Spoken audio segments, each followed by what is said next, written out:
saudara-saudara kaum muslimin rahimakumullah. Kita menyaksikan peristiwa-peristiwa yang memilukan dan memalukan.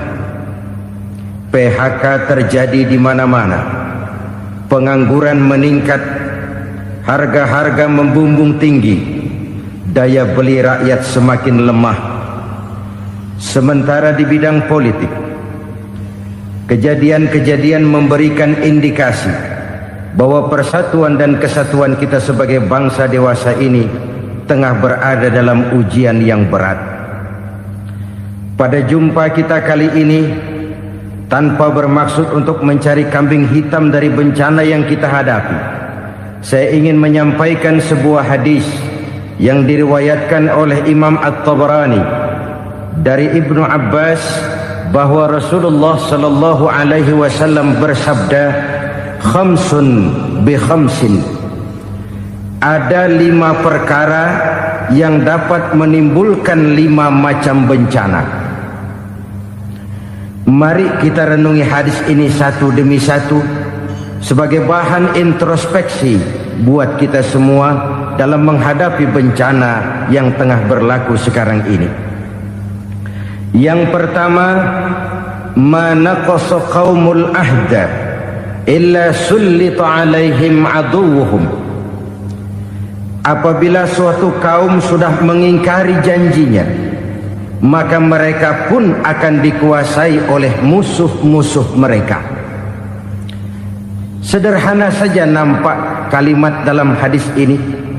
Apabila orang sudah mengingkari janji, mereka akan dikuasai oleh musuh-musuh mereka sendiri. Dan musuh kita yang paling utama saat ini adalah kemiskinan dan kebodohan.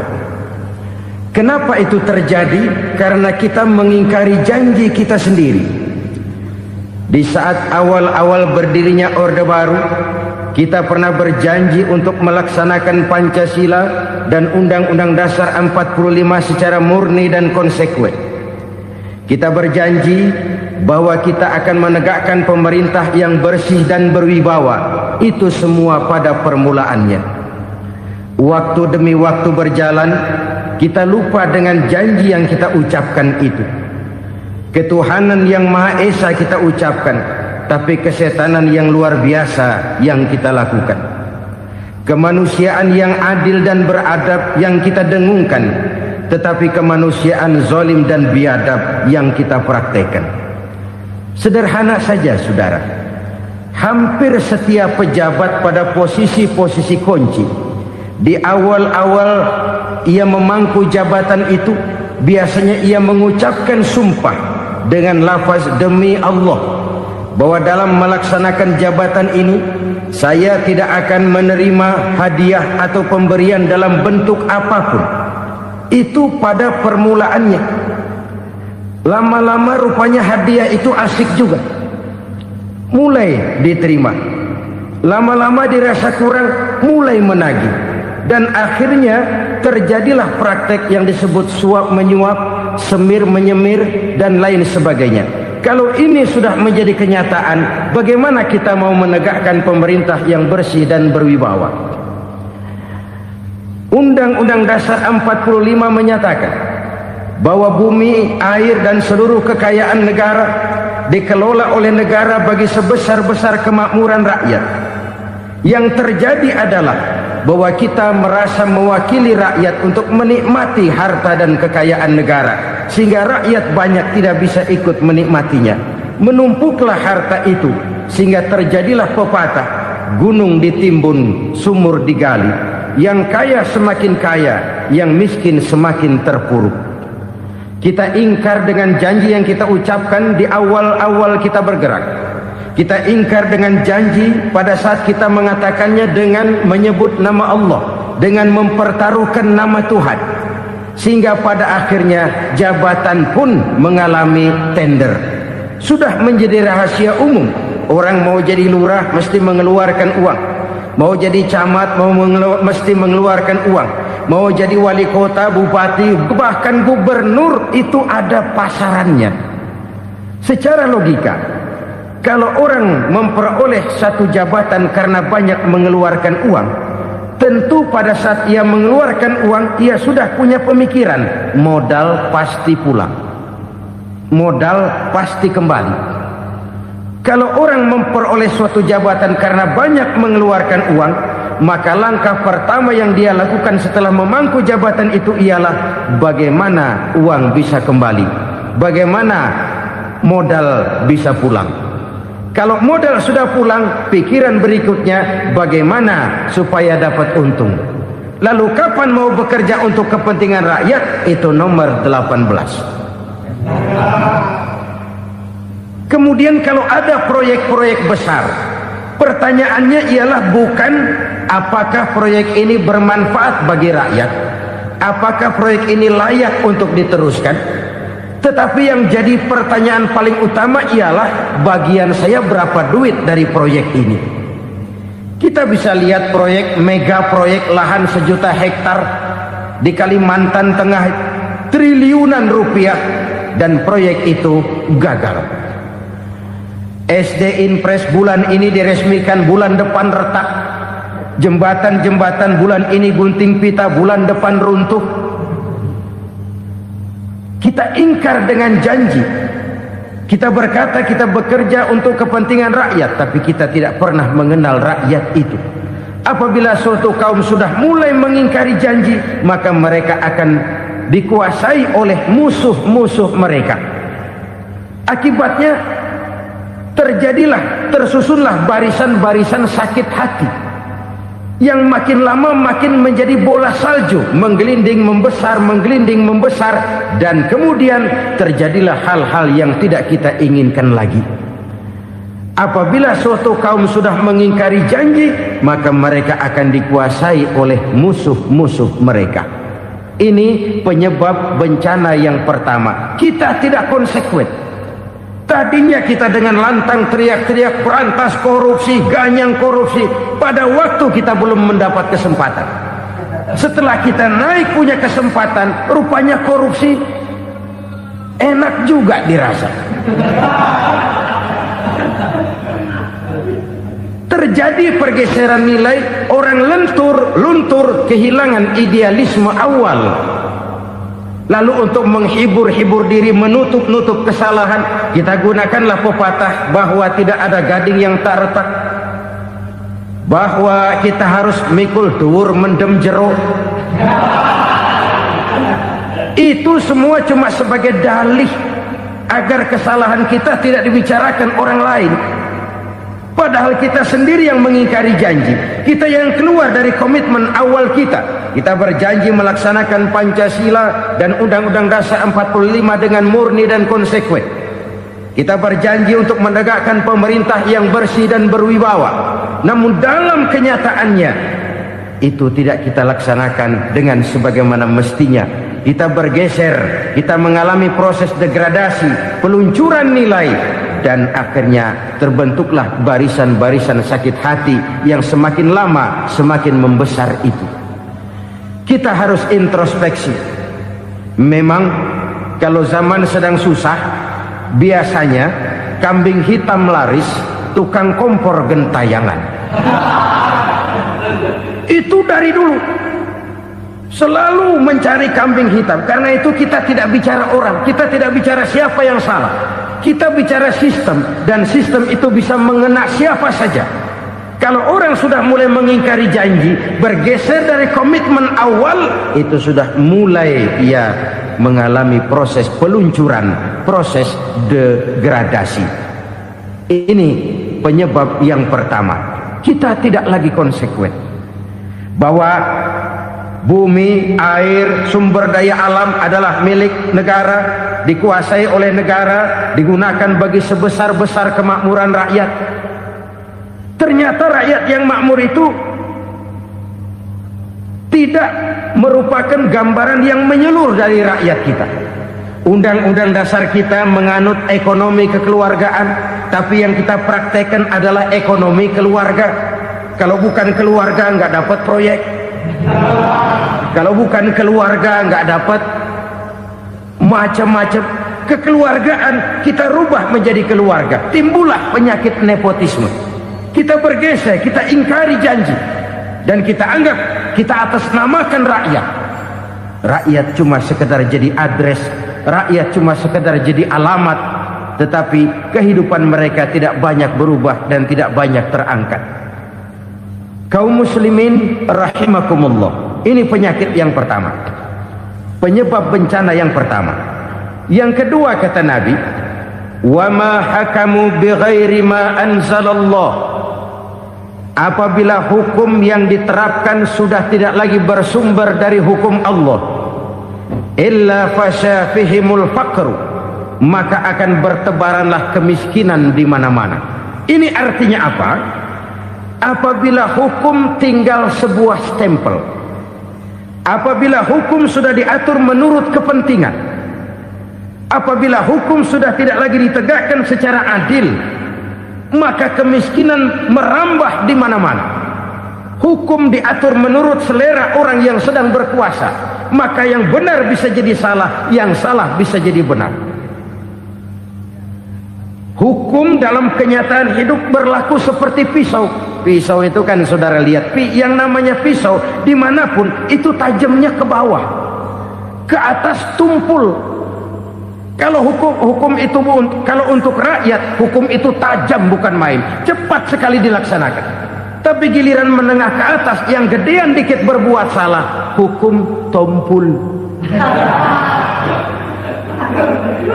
Hukum pura-pura tidak dengar, akibatnya terluka rasa keadilan rakyat. Satu kasus rakyat diam, dua kasus rakyat diam, tiga kasus rakyat diam, kasus terakumulasi di hati rakyat, luka rasa keadilan, dan itu menjadi sumber bencana. Penjarahan, kita tidak setuju itu, tapi kita harus melihat kausalnya. Itu kan tidak berdiri sendiri, itu kan karena terlukanya rasa keadilan rakyat, melihat kesempatan ini tidak merata. Kalau rakyat ini yang ngajukan kredit ke bank, walaupun jumlahnya cuma jutaan, ratusan ribu, susahnya 17 setan. Tapi ada orang-orang tertentu yang agunannya palsu, jaminannya palsu, bawa kata belece, bukan cuma miliaran, triliunan kredit bisa keluar. Terluka rasa keadilan, hilangnya kesempatan. Rakyat cuma dapat kesempitan, jarang dapat kesempatan. Dari lukanya rasa keadilan ini, memang ya entah lipstick, entah basa-basi, dibentuklah tim ini, dibentuklah badan pengawas ini, dibentuklah tim ini. Kalau membentur tahu, hancur tahu. Tapi kalau tim yang dibentuk membentur karang, bukan karangnya yang hancur biasanya, timnya yang bubar. Kenapa? Yang dibentur batu karang yang sangat keras. Kita main-main dengan hukum, kita tidak konsekuen dengan hukum, luka rasa keadilan, dan itu terakumulasi. Edi Tamsil, rakyat tahu, terakumulasi, menguap begitu saja. Kasus-kasus lain rakyat tahu, menguap begitu saja. Ketidakadilan terakumulasi, mengendap di hati rakyat, menunggu ledakan. Pada saat sumbu meledak, rakyat tidak bisa dibendung lagi. Oke, kita tidak setuju dengan penjarahan, tapi jangan melihat itu sebagai peristiwa yang berdiri sendiri. Kenapa itu terjadi? Kausalnya kenapa? Oke, kita tidak setuju memang, tapi yang dijarah oleh rakyat kan memang cuma untuk perut. Yang dijarahkan beras, yang dijarahkan televisi, yang dijarahkan kulkas yang masih bisa dihitung, yang memang real untuk kebutuhan rakyat. Penjara berdasi kepala botak yang menguras uang rakyat habis-habisan, enak saja melenggang dalam kehidupan ini. Makin terluka rasa keadilan rakyat. Apabila hukum yang diterapkan sudah menyimpang dari keadilan yang diajarkan Allah, fasyafihimul fakru, bertebaranlah kemiskinan. Aneh, memalukan, memilukan. Sebuah negara agraris yang katanya pulaunya hijau royo-royo, gemari palau jenawi toto tentem kertora harjo, yang tahun 93 pernah mendapat penghargaan dari FAO, Badan Pangan Sedunia, sebagai negara yang berhasil dalam swasembada pangan. Sekarang ini kita terpaksa betul beli beras dari Vietnam, beli beras ke Kamboja, beli kedelai dari Kamboja. Kenapa? Lahan sawah kita habis ditanami pabrik. Teknologi kita, teknologi loncatan yang non-applied, tidak terpakai oleh kita. Lantas lahan yang tidak bisa kita tanami, kita paksakan lahan-lahan gambut menjadi tanah pertanian yang subur dengan biaya triliunan, dan kita gagal. Kita cari jarum dan kapak hilang. Kita mau jadi negara industri dengan loncatan teknologi yang maju, kita lupakan pola pijak kita sebagai negara agraris, dan akhirnya kita kecolongan. Lihatlah dewasa ini, rakyat kita antri sembako di mana-mana. Di sebuah negara agraris, ketidakadilan melahirkan kemiskinan, kemiskinan moral dan kemiskinan material. Kemiskinan moral, rakyat nggak percaya lagi sama pejabat. Rakyat mengalami krisis figur. Orang ala lu ngomong dah ember.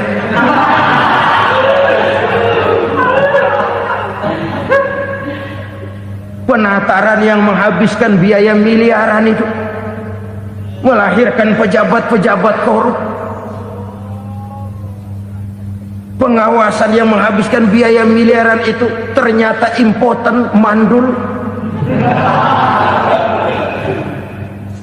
Kemiskinan moral. Jujur saya berkata, saudara-saudara, setelah pintu reformasi dibuka, itu yang masuk memang macam-macam. Ada yang memang punya tujuan murni, konsekuen dan punya konsep. Ada yang nunggu di tikungan, begitu mobil lewat nyamber pintu, berangkat ikut reformasi. Ada yang memanfaatkan momentum, mumpung, untuk nyampein unek-unek, ngerti nggak, pokoknya ngomong. Sehingga keadaan semakin rancu, kebingungan semakin menjadi-jadi, masalah yang paling urgen tidak terselesaikan. Sekarang ini orang berpikir mendingan jadi pala ular daripada jadi buntut macan. Buntut macan memang hebat macan, tapi kalau buntutnya cuma ugel-ugel di belakang buat apa? Mendingan jadi pala ular, kecil juga nyaplok. Artinya ya biar kecil juga kalau punya partai kan gagah. Lalu rame-rame bikin partai kayak bikin arisan. Orang makin mengalami dislokasi. Semua mau jadi pahlawan, semua mau nomor satu, semua ngomong iya kalau bidangnya, kalau bukan makin rancu. Marilah lewat kesempatan ini saya mengajak kita untuk tahu diri. Biarkan politisi ngomong politik, biarkan ekonom menata ekonomi, biarkan praktisi bicara soal hukum, biarkan rakyat munajat, istighfar, mohon pertolongan Allah. Tahu diri kita. Kalau memang ayam, kukuruyuk aja dah. Kalau memang kucing, ayo ngeong. Kalau kambing, silahkan ngembe. Udah tahu ayam, ngeong bunyinya. Suaranya palas, orang nggak ngerti, bingung, makin menjadi-jadi. Ibarat kesebelasan sepak bola bangsa kita sekarang ini, rame-rame mau bikin gol, kiper ikut nyerang sekarang. Memilukan dan bahkan memalukan. Wa ma hakamu bighairi ma anzalallah illa fasyafihimul fakru. Kalau hukum yang diterapkan sudah menyimpang dari keadilan yang diajarkan Allah, bertebaranlah kemiskinan di mana-mana. Coba sekarang ini, yang punya duit bingung, apalagi yang kagak punya duit. Yang pengusaha gede ngeluh, apalagi yang pengusaha pas-pasan. Yang kagak punya beras, yang punya beras saja masih bingung, apalagi yang nggak punya beras. Ini sudah demikian merata. Dulu kita kagum mendengar konglomerat kelas buadah, kelas-kelas yang seakan-akan cuma ada dalam khayalan mereka, punya kekayaan miliaran dolar, triliunan. Sudahlah, seolah-olah nggak terjangkau sama kita. Weh, ternyata yang gede-gede itu juga gede utangnya.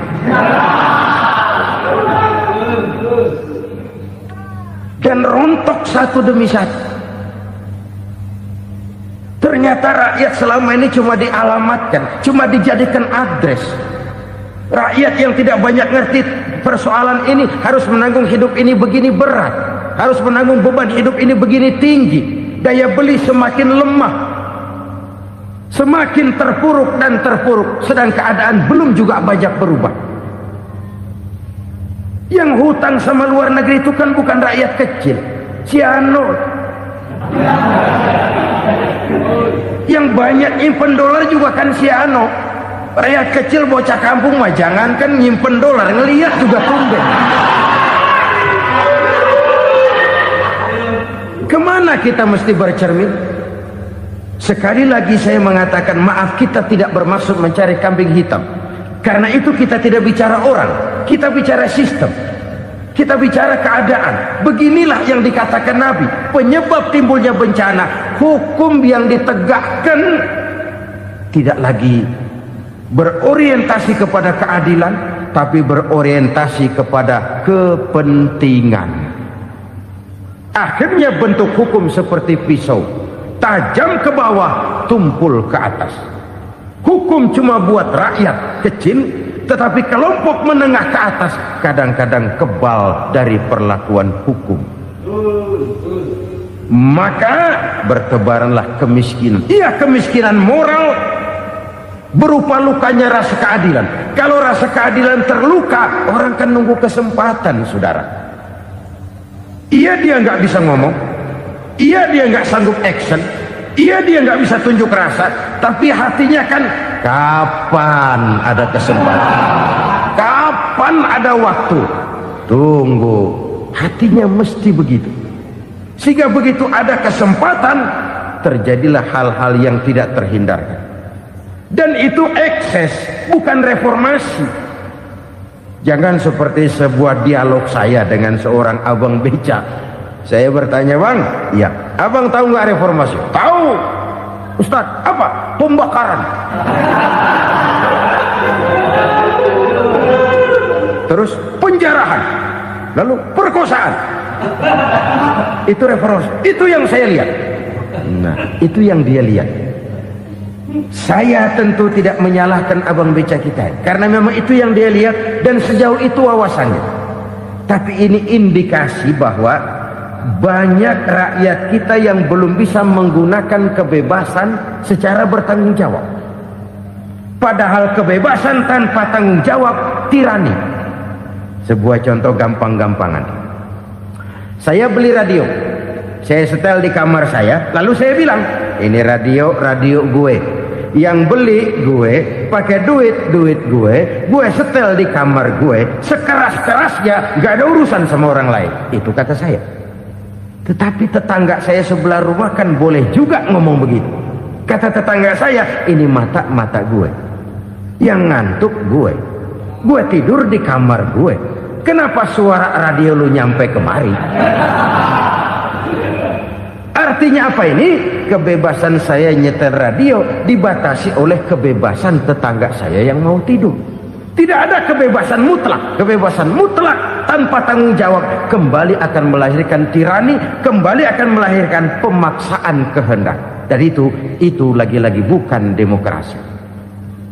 Saudara-saudara kaum muslimin rahimakumullah. Ini penyakit yang kedua, lukanya rasa keadilan, terutama di kalangan rakyat kecil. Itu mengendap menjadi akumulasi dan menunggu giliran kapan bisa dimuntahkan. Dengan kata lain, rakyat itu udah banyak banget makan yang perutnya jadi enek, nyelam. Kapan nunggu muntahnya? Udah begini banyak akumulasi yang mereka pendam di perut ini, sehingga ketika terjadi kesempatan itu sudah tidak terkendalikan lagi, kita out of control. Saya tidak mentolerir sikap-sikap kekerasan, bahkan saya lebih cenderung bahwa kalau di rumah kita banyak tikusnya saja racuni, jangan rumah dibakar. Bahwa ada korupsi, iya. Ada kolusi, memang. Ada nepotisme, tentu. Tetapi tikusnya saja racuni. Jangan rumah dibakar. Masa mau ngusir tikus bakar rumah?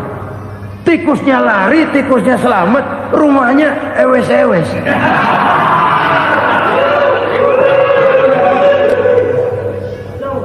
Tikus selamat, rumah nggak punya, masalah nggak terselesaikan dengan sebagaimana yang kita harapkan. Kita sepakat ini negara hukum, dan di hadapan hukum semua manusia itu sama. Itu prinsip yang diajarkan Allah. Al-musawat bainan nas fi takalifil ahkam. Semua manusia sama dalam berhadapan dekat dengan hukum Allah Subhanahu wa taala. Kalau hukum sudah pandang bulu, itu jelas yang enak yang banyak bulunya. Siapa yang banyak bulunya? Monyet. Kalau hukum pandang bulu, monyet keenakan. Saudara-saudara kaum muslimin rahimakumullah, introspeksi. Mari kita bercermin bagaimana perjalanan hukum selama ini. Kalau introspeksi ini kita temukan, lalu ada upaya untuk memperbaiki diri. Jangan menggunakan tak ada gading yang tak retak, mikul duwur mendem jero untuk menutup-nutupi kesalahan orang. Padahal kesalahan itu sedemikian besar. Padahal rakyat kita tiap hari antri sembako. Ada yang sehari sekali makan, ada yang makan sudah bercampur tiwul, ada yang nasi sudah dicampur pisang, balik jadi orok lagi. Macam-macam upaya rakyat untuk menangsal perut ini. Lalu rakyat ditenang-tenangkan, lebih baik puasa Senin Kemis sambil menghadapi krisis ekonomi. Kenapa rakyat yang disuruh puasa? Kenapa bukan pejabatnya yang puasa lebih dulu untuk kemakmuran rakyat? Kalau rakyat yang memang perutnya udah gepeng disuruh puasa, makin krempeng perutnya. Artinya pejabat harus punya sense of politics. Ya, tidak, puasa itu kan tidak cuma Senin Kemis saja. Puasa itu puasa perasaan, puasa menghargai perasaan yang sedang kondisi yang sedang dihadapi oleh rakyat. Bagaimana rakyat yang tengah antri sembako melihat pejabatnya lewat dengan mobil yang harganya sampai 1 miliar. Oh, inilah pemimpin saya. Luka lagi rasa keadilannya. Kita tidak tenggang rasa. Puasa dalam artian itu pun akan menolong menegakkan semangat kebersamaan, membentuk semangat kebersamaan. Saudara-saudara kaum muslimin rahimakumullah, penyebab bencana yang ketiga dikatakan oleh baginda Nabi, wala zaharat fihimul fahishatu illa fasha fihimul maut.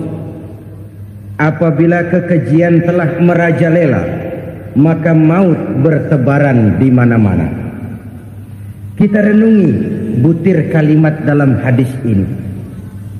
Apabila kekejian telah merajalela, maut bertebaran di mana-mana.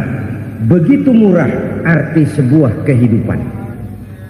Penjarahan untuk hal-hal yang kecil tapi sampai mengorbankan nyawa. Apabila kekejian sudah terjadi di mana-mana, maut pun bertebaran. Maut dalam arti berpisah ruh dengan jasad, tapi juga maut dalam arti orang bisa mati karirnya, orang bisa mati usahanya, orang bisa mati kesempatannya karena perbuatan-perbuatan keji yang selama ini tidak terbendung. Lahirlah teori mafia. Siapa yang kuat dia yang berkuasa. siapa yang lemah dia menjadi mangsa. Proyek-proyek besar yang menang tender itu ya dari itu ke itu saja. Yang pengusaha-pengusaha tidak punya koleksi, koneksi, tidak bisa bayar komisi, dapat proyek tetelan. Ada dagingnya, dikit namanya juga tetelan. Dagingnya sudah habis disantap oleh meja. Sekian puluh meja dilalui, sekian puluh amplop dikeluarkan. Sehingga yang akhirnya ya tinggal tetelan itu tadi. Maka kualitas pekerjaan pun sudah bukan lagi jadi masalah. Demikianlah mafia-mafia ini bermunculan di mana-mana. Di pengadilan terkenal mafia pengadilan. Hukum bisa dibeli, hukum bisa dipesan menurut kebutuhan sponsor. Mafia peradilan, mafia politik, mafia ekonomi, bahkan mafia agama yang menggunakan agama sebagai kedok, menggunakan agama sebagai dalih, menggunakan agama sebagai topeng untuk melancarkan maksud-maksud politiknya pun tidak tertutup kemungkinan. Apabila kekejian telah merajalela, maut bertebaran di mana-mana. Korupsi, kolusi, nepotisme itu bagian dari kekejian. Kita selama ini kalau mendengar maksiat, itu yang terbayang cuma judi, mabuk, zina. Ya itu maksiat. Tapi korupsi, kolusi, nepotisme itu juga maksiat dalam bentuk lain. Kalau ini sudah bertebaran, maka maut terjadi di mana-mana. Jangan bayangkan cuma mati orangnya, itu sih kewajiban. Yang menyakitkan itu orangnya masih hidup tapi dibikin mati. Karirnya mati. Kenapa? Karena yang diperlukan bukan cuma orang pinter tapi orang taat. Biar pinter, kalau nggak taat minggir. Biar bodoh, kalau taat bisa nyenangin atasan, bisa nyemur. Kumaha juragan wae ayeuna mah. Itu yang kadang-kadang dapat penghargaan. Tidak ada prestasi kerja kecuali bikin senang orang di atas. Kita lihat di desa-desa jalan rusak. Kalau ada berita pejabat anak mau turun, jalan rata sekali. Sampai tanah dari mana aja dikeruk buat ngeratain tuh jalan. Pejabat pulang legok lagi jalanan. Katanya kita kerja buat rakyat, nyatanya kita cuma melayani atasan. Kenapa? Terjadi lingkaran setan. Seperti kata lagu Dul Sumbang itu.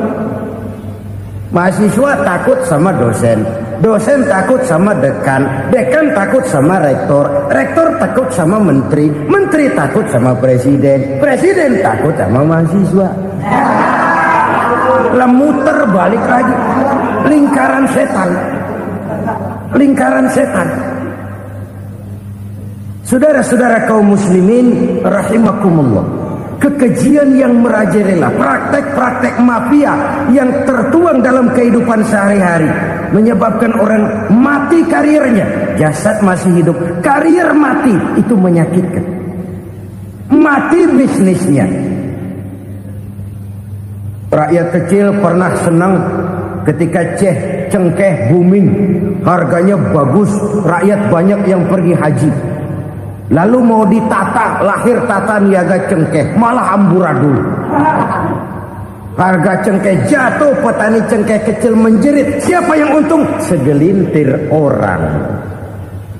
Masihkah kita pakai atas nama rakyat untuk kepentingan nasional, padahal yang nyanyi cuma segelintir orang? Masihkah kita mau bohongi rakyat ini dengan mobil nasional tapi bikinan Korea? Masihkah kita mau bermain verbalisme, bermain kata? Ini sebuah masa lalu yang tidak perlu terulang lagi untuk masa-masa yang akan datang. Kekejian merajalela, orang mati karir, bisa mati usaha, mati bisnis. Usahanya maju, dirangkul, hancur. Usahanya maju, dipukul, hancur, tenggelam. Bahkan yang memilukan dan memalukan badan-badan usaha milik negara itu dikebiri sedemikian rupa sehingga tidak menghasilkan hal-hal yang bermanfaat buat negara. Saudara-saudara kaum muslimin rahimakumullah, kalau nafsu yang sudah mengatur itu semua, maka kekejian pun merajalela. Orang sudah pakai teori mafia, yang kuat dia yang menang, yang kuat dia yang berkuasa, yang lemah silakan minggir di sudut-sudut kehidupan. Kalau kekejian seperti ini merajalela, maut bertebaran di mana-mana. Banyak orang mati karirnya, banyak orang mati usahanya, banyak orang mati imajinasinya. Sekarang ini dalam dunia seni, yang banyak karyawan seni, bukan seniman. Seniman itu kan dilahirkan, lain seniman, lain karyawan seni. Sekarang yang banyak karyawan seni, bukan seniman. Mati karir, mati imajinasi, mati improvisasi. Sehingga kehidupan persis sinetron. Sinetron itu yang kita lihat rumah mewah, yang kita lihat rumah bagus. Gak pernah kita lihat di sinetron kita ini rakyat antri sembako. Kita dijejali hal-hal yang indah, yang wah, yang membuat kita tenggelam dalam gaya hidup instan, tenggelam dalam gaya hidup wah. Kita lupa dengan realitas keseharian di tengah-tengah masyarakat kita. Lahirlah kelompok-kelompok selebritis, dibesarkan oleh berbagai media. Selebritis pilek aja masuk koran, pilek.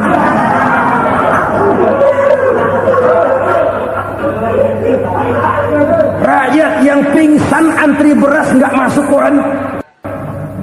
Rakyat yang semaput antri minyak nggak masuk koran.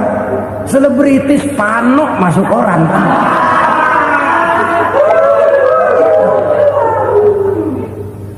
Kita besarkan hal-hal kecil, kita kecilkan hal-hal besar.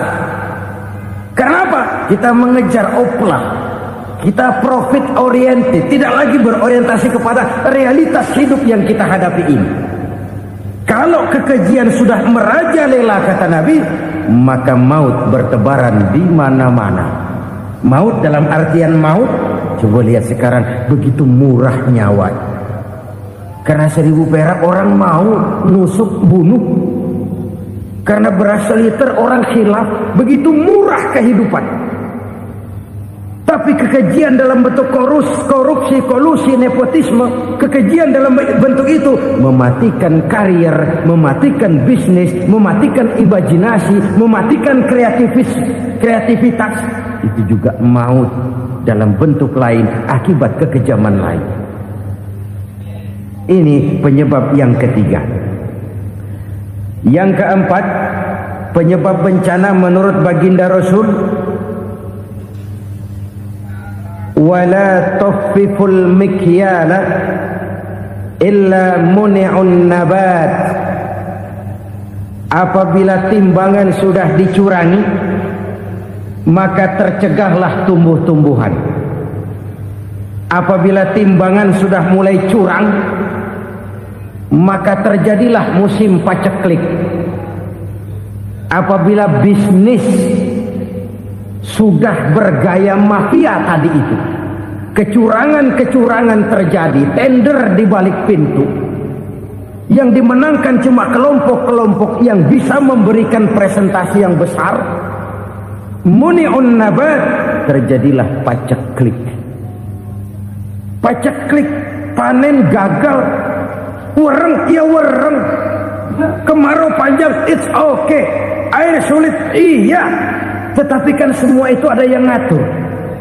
Kemarau ada yang ngatur, belalang itu ada yang ngatur, air itu juga ada yang ngatur. Yang ngatur itu yang serba maha. Kalau ia murka melihat kecurangan timbangan, Allah itu kalau murka kan gampang saja, tinggal komandoin balang, lang, hancurin tuh sawah. Konvoy belalang, konvoy. Allah tinggal ngutik angin El Nino. Mampir lo ke Indonesia, hujan nggak turun-turun, kemarau panjang. Jadi kalau musim kemarau kan namanya anginnya El Nino. Kalau musim hujan anginnya namanya La Nina. Cakep namanya, kejem orangnya. Saudara lihat Cina sekarang sedang kena La Nina, banjir besar, ribuan orang meninggal. Dia mah ribuan mati kagak berasa, rakyatnya miliaran. Bangladesh lagi ngalami La Nina, India lagi ngalami La Nina. Angin, hujan, kemarau, belalang itu kan ada yang ngendaliin. Kuncinya bukan di belalangnya, kuncinya bukan di peredaran matahari berputar, kuncinya di atas yang mengatur semua itu. Kalau timbangan sudah mulai curang, pengusaha sudah nggak mau jujur, apa nggak bikin perut jadi mual? Begitu rakyat antri sembako pingsan nggak dapat beras, sementara beras ditumpuk-tumpuk sampai membusuk. Kemana hati nuraninya? Kemana akal pikirannya? Kemana mereka yang berbuat atas nama rakyat tapi melihat rakyat susah tidak tergerak hatinya? Apabila timbangan sudah mulai dicurangi, bisnis sudah mulai melenceng, maka terjadilah paceklik. Sebuah negara yang berhasil dalam swasembada pangan, lalu sekarang menjadi negara yang rakyatnya antri untuk memperoleh kebutuhan pangan. Saudara-saudara kaum muslimin rahimakumullah, ini intinya adalah kecurangan. Kalau kecurangan sudah terjadi di mana-mana, dan ini milik siapa saja, bukan soal tempat, bukan soal jabatan, soal manusianya, SDM-nya. Kecurangan tidak cuma terjadi di kantor, di masjid bisa terjadi kecurangan. Korupsi tidak hanya bisa terjadi di kantor, di madrasah bisa ada korupsi.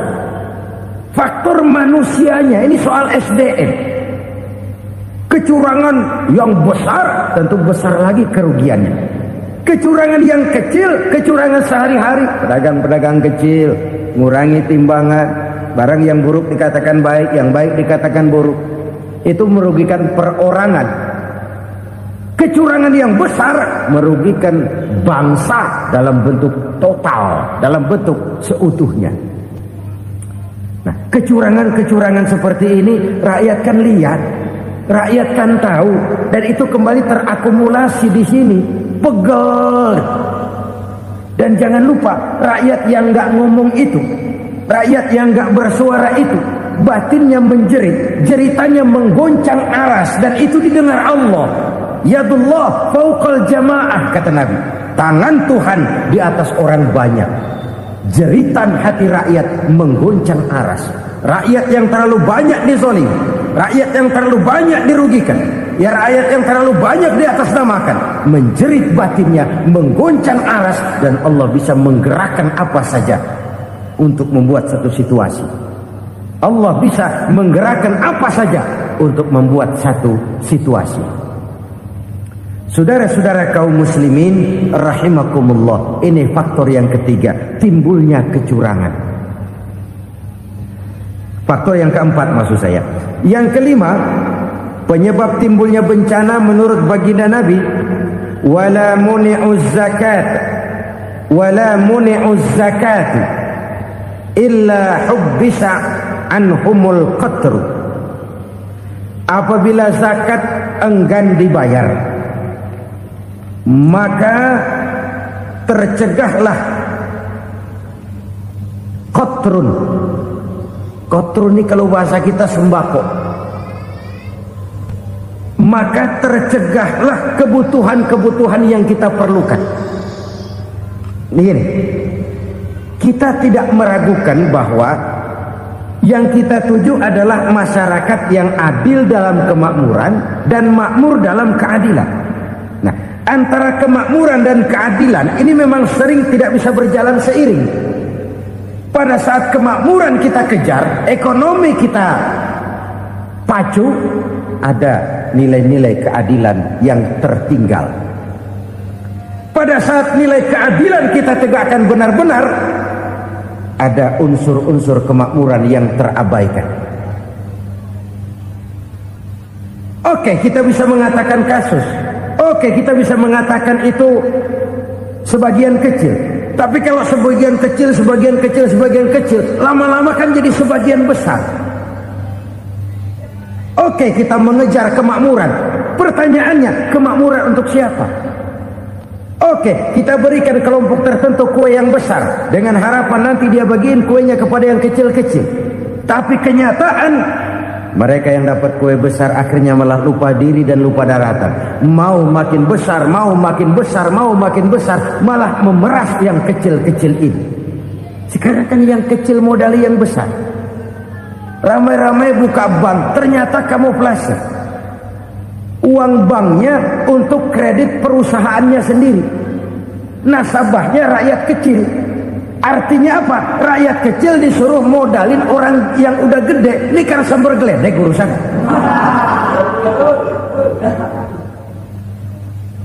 Ini kan permainan apa lagi? Rakyat kecil suruh modali yang gede. Nasabahnya rakyat kecil, kumpulkan uangnya di bank, kucurkan kredit kepada perusahaannya sendiri. Bukankah itu rakyat kecil suruh modali yang gede? Sudah begitu kejamkah kita untuk meraih keuntungan dengan mengorbankan orang kecil ini? Sudah tidak bicara lagi kah nurani kita melihat penderitaan orang yang semakin susah ini? Kalau zakat enggan dibayar, padahal zakat 2,5% saja, 2,5% saja. Kalau itu pun enggan, kalau zakat saja enggan, bagaimana pula yang namanya sedekah? Bagaimana pula yang namanya infak? Bagaimana pula yang namanya santunan, bantuan? Kadang-kadang lipstick nyumbang si nyumbang, cuman nyolongnya lebih gede. Ini namanya sumbangan lipstick. Buat lipstick itu kan buat ngumpetin bibir pucat. Itu fungsi utama lipstick. Buat ngumpetin korupsinya, nyumbang kegiatan-kegiatan sosial. Tapi yang dia korup lebih gede dari yang dia sumbangin. Lipstick kamuflase. Nepu kata anak sekarang.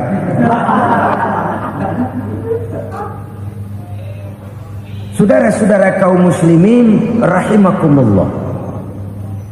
Demikian berat kewajiban zakat ini sampai di zaman Sayyidina Abu Bakar pernah keluar komando perangi orang yang enggan membayar zakat. Perangi.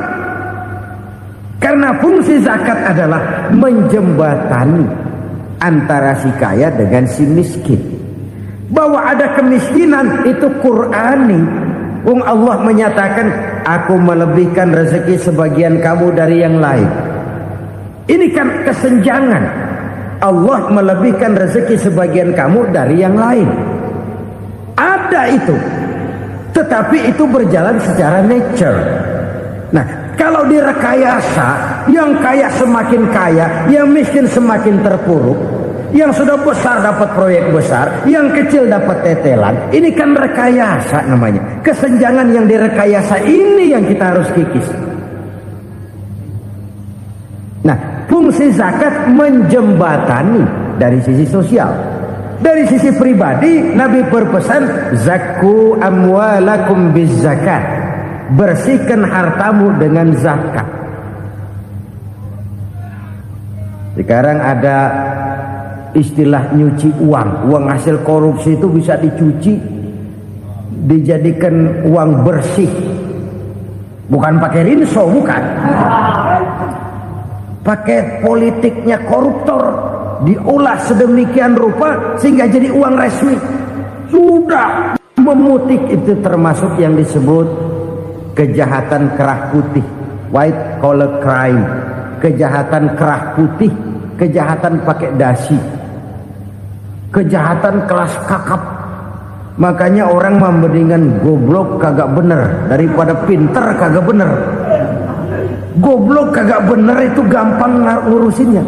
Pinter kagak bener, ini yang berabe bener ngurusinnya.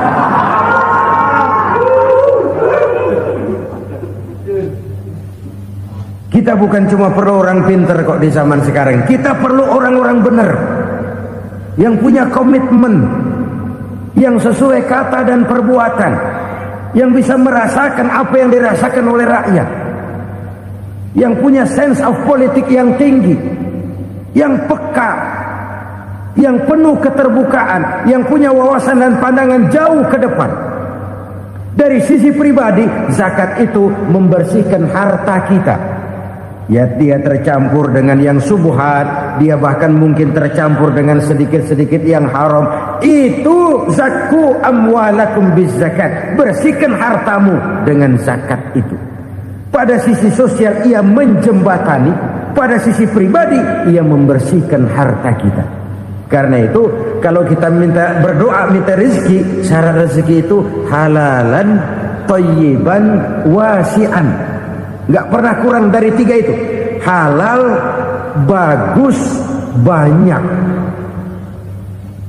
Halal, bagus, tapi sedikit, susah ngaturnya. Halal, banyak, tapi kurang bagus. Buat apaan? Bagus, banyak, tapi haram, enggak ada artinya. Sebab kata Imamul Ghazali, kalau kau terlalu suka memakan makanan yang haram, dikunyah masuk ke dalam perut besar, digiling oleh perut besar, menghasilkan energi, menggerakkan sel-sel pembuluh saraf, kau juga akan cenderung berpikir yang haram. Kalau sudah cenderung berpikir yang haram, perbuatan pun akan mengarah kepada perbuatan-perbuatan yang haram. Dulu waktu kelompok Jimbaran 200 konglomerat Indonesia kumpul, dihimbau supaya sekian persen kasih pengusaha-pengusaha lemah. Itu kan cuma sekedar belas kasihan, tidak banyak menolong keadaan. Dan bukan itu yang diperlukan pengusaha-pengusaha kecil. Yang diperlukan adalah berikan kami kesempatan seperti mereka dapat kesempatan. Berikan kami peluang seperti mereka juga dikasih peluang. Kalau cuma dikasih 100 juta, 200 juta hari ini, usaha kami nggak ada prospeknya, peluang kagak ada, kan sama juga bohong. Diceburin ke kali, disuruh berenang, tangan diikat, mendingan mampusin ketahuan. Ayo berenang, berlomba, tangan diikat, kaki diikat, sama saja nyuruh mati. Jadi jangan kasih ikannya, kasih kailnya. Yang diperlukan pengusaha kecil menengah ke bawah itu bukan cuma sekedar belas kasih dari konglomerat-konglomerat besar. Berikan kami peluang seperti mereka juga dapat peluang. Berikan kami kesempatan seperti mereka dapat kesempatan. Berikan kami kredit dengan kemudahan seperti mereka juga kalau minta kredit begitu mudahnya. Menciptakan peluang dan kesempatan, pemerataan. Bukan menciptakan manusia Indonesia dengan standar ekonomi yang sama. Semua rumahnya harus sama, semua punya mobil. Itu sih kebersamaan bebek. Bebek, coba lihat bebek, satu ngalor semua, satu ngidul semua. Kebersamaan bukan itu. Kebersamaan adalah menciptakan peluang. Kalau yang kaya bisa semakin kaya, kenapa yang miskin tidak bisa ikut naik jadi sedikit kaya? Kalau pengusaha yang sudah kuat bisa bertambah menjadi kuat dengan proyek mega proyek, kenapa yang menengah tidak bisa ikut menjadi kuat? Dan kenapa kekejian-kekejian itu merajalela? Kita dengar lewat berita-berita PLN tekor, PLN utang. Kenapa? Dia beli listrik dari swasta yang belinya lebih mahal daripada penjualannya. Artinya dia beli itu listrik dari perusahaan listrik swasta, dia jual kepada rakyat lagi. Harga jualnya lebih murah daripada dia beli kepada swasta. Kenapa? Ada tekanan lagi tuh. Biasa siklus lagi. Hukum Boyle. Atas neken, paling bawah gepeng. Ya kita nih rakyat kecil, emang nasibnya gepeng terus. Saudara-saudara kaum muslimin rahimakumullah. Dari 5 penyebab bencana ini, kita ambil kesimpulan untuk sebuah renungan dan introspeksi kita bersama. Pertama, mengingkari janji. Padahal janji itu yang lebih tinggi nilainya adalah di hadapan Allah Subhanahu wa taala. Baik wakil-wakil rakyat di parlemen maupun pemimpin-pemimpin rakyat di dalam kabinet, apabila memangku suatu jabatan, selalu mereka mengawali dengan sumpah, dan sumpah itu dimulai dengan demi Allah. Sadarkah kita pada saat itu kita ucapkan bahwa kita sudah mempertaruhkan Allah untuk jabatan yang kita pegang? Kita sudah mempertaruhkan nama Allah untuk posisi yang dipercayakan kepada kita. Sadarkah kita bahwa menyia-nyiakan itu satu dosa yang sangat besar, yang tidak hanya kepada Allah tetapi juga kepada rakyat yang kita wakili, kepada rakyat yang kita pimpin. Cukuplah sudah rakyat dijadikan adres, umat dijadikan alamat sebagai numpang. Marilah kita kembali kepada komitmen awal dengan jujur kepada janji kita sendiri. Lalu yang kedua, kekejian, baik berupa korupsi, kolusi, nepotisme, dan perbuatan-perbuatan lain akan melahirkan kemiskinan. Kekurangan pangan bukan satu-satunya yang menyebabkan rakyat menderita. Lukanya rasa keadilan terakumulasi di hati rakyat, dan jeritan hati rakyat mengguncang aras. Kalau Allah murka, Allah bisa melakukan apa saja untuk menciptakan suatu kondisi.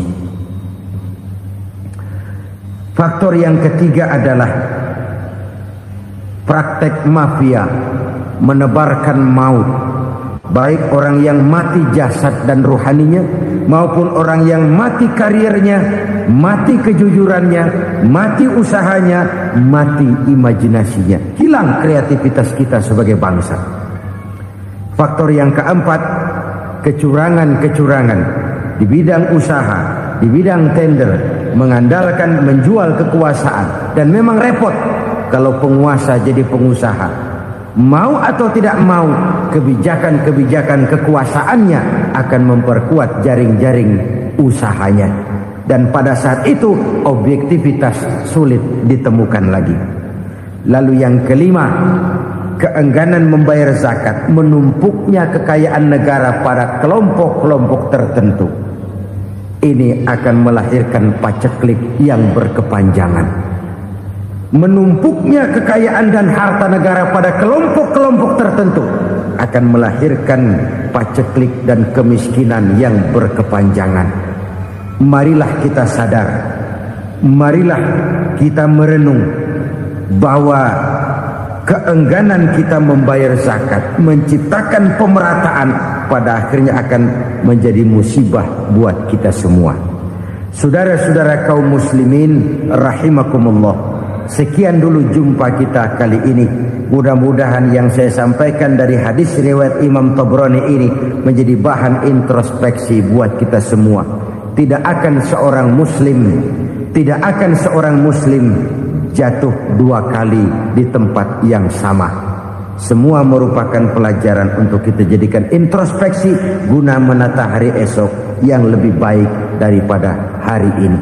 Reformasi harus terus berlanjut, tidak bisa dan tidak perlu dikendalikan, tapi harus tetap dengan landasan akhlakul karimah sesuai dengan budaya kita sebagai bangsa. Terima kasih atas perhatian saudara. Mohon maaf atas segala kekurangan. Jumpa lagi lain kesempatan insyaallah. Usikum wa nafsi bitaqwallah. Wassalamualaikum warahmatullahi wabarakatuh. Lalu berusaha menyimpan sesuatu yang bisa membawa manfaat, baik untuk dirinya, untuk anak cucunya, maupun untuk keluarganya, untuk masa kini dan masa depannya. Kadang simpanan itu berbentuk uang, kadang berupa tanah, lain saat berbentuk pabrik, dan lain sebagainya.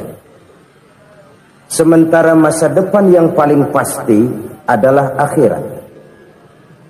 Jika untuk masa depan dunia kita rela memeras keringat, membanting tulang, pergi pagi dan pulang petang, menyimpan uang, menyimpan tanah, menyimpan pabrik. Pernahkah kita merenung, jika satu saat kiamat datang, kita dibangkitkan dari kubur masing-masing, berdiri di padang mahsyar untuk mempertanggungjawabkan seluruh kegiatan hidup kita di dunia ini, lalu kita akan menuju ke alam akhirat. Sudahkah kita mempunyai simpanan untuk akhirat kita? Pada pertemuan kali ini saya ingin menyampaikan sebuah hadis di mana Rasulullah sallallahu alaihi wasallam bersabda, "Arba'un min kanzil jannah." Simpanan sorga ada 4 macam. Yang pertama, ikhfa'us sadaqah, menyembunyikan sedekah. Saudara-saudara kaum muslimin, sebagaimana yang kita maklum bahwa Allah Subhanahu wa taala melebihkan sebagian rezeki dari kita terhadap yang lain. Ada yang kaya, ada yang setengah kaya, ada yang miskin, ada yang setengah miskin, dan selanjutnya. Ada yang gajinya kecil tapi penghasilannya gede. Ada yang penghasilannya gede tapi nggak punya gaji. Ada juga yang memang gajinya gede dan penghasilannya gede. Kelebihan rezeki merupakan sunnatullah dan tidak harus membuat kita merasa lebih dari yang lain. Bahkan sebaliknya, kelebihan itu harus membuat kita ringan tangan untuk menolong mereka yang memang memerlukan pertolongan. Kalau saudara diberikan ilmu, maka pertanyaan akhirat cuma satu: ilmumu kau amalkan untuk apa? Kalau saudara diberikan umur yang panjang, pengadilan akhirat juga bertanya satu: umurmu kau habiskan di mana? Tapi kalau saudara diberikan harta, pengadilan akhirat akan bertanya dua: hartamu kau dapat dari mana? Kau belanjakan kemana? Dari mananya ditanya, dan kemananya juga ditanya. Oleh karena kita akan dimintakan pertanggungan jawab, maka amanah yang bernama harta ini harus kita gunakan dengan sebaik-baiknya. Ada penggunaan yang merupakan kewajiban, itu zakat namanya. Ada penggunaan yang sewaktu-waktu, itu infak namanya. Ada yang lebih sewaktu-waktu lagi, dan itu sedekah namanya. Zakat dia terikat oleh haul dan nisab, oleh putaran batas waktu dan ukuran dari harta itu sendiri. Sedangkan infak terikat oleh situasi dan kondisi perekonomian seseorang.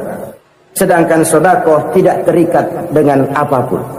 Dalam kondisi seperti apapun kita bisa melakukan sedekah dengan yang terkecil sekalipun. Sampai-sampai Rasulullah sallallahu alaihi wasallam mengajarkan, la tahqiranna minal ma'rufi syai'an walau an talqa akhaka biwajhin talik. Atau ada hadis, tabassumuka fi wajhi akhika laka shadaqah. Senyumanmu kepada temanmu adalah sedekah. Jadi untuk melakukan sedekah tidak harus dalam berbentuk uang. Dengan ilmu kita bisa sedekah, dengan tenaga kita bisa bersedekah, dengan pikiran kita bisa bersedekah, bahkan senyum kepada teman itu pun sedekah. Jadi kalau sedekah dengan uang memang belum punya uang, nyengir aja banyakin. Itu asal pada tempatnya, jangan lalu ketemu tiang listrik cengengesan. Tentu tidak pada tempatnya dan tidak wajar.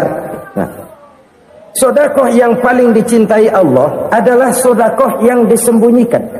Artinya jauh dari sifat riya. Kan kadang-kadang ada orang sedekah itu disebutkan namanya. Apa tidak bagus? Kalau memang niatnya ikhlas, ya bagus-bagus saja. Untuk memberikan sugesti kepada yang lain. Di Fulan bin Fulan nyumbang sekian, diumumkan. Boleh kalau niatnya untuk memberikan rangsangan kepada yang lain supaya dia menyumbang lebih besar dari orang tadi. Tapi kalau itu mendatangkan riya, maka sedekah yang paling dicintai Allah adalah sedekah yang disembunyikan. Tangan kiri saja tidak tahu apa yang diberikan oleh tangan kanan. Sedekah yang dilakukan dengan ikhlas akan merupakan perbendaharaan surga. tersembunyi dari pandangan orang lain, tidak seorang pun tahu. Karena memang sikap yang baik adalah melupakan kebaikan dan mengingat kesalahan. Itu salah satu ciri orang bahagia. Orang yang selalu mengingat kesalahannya dan berusaha melupakan segala kebaikannya.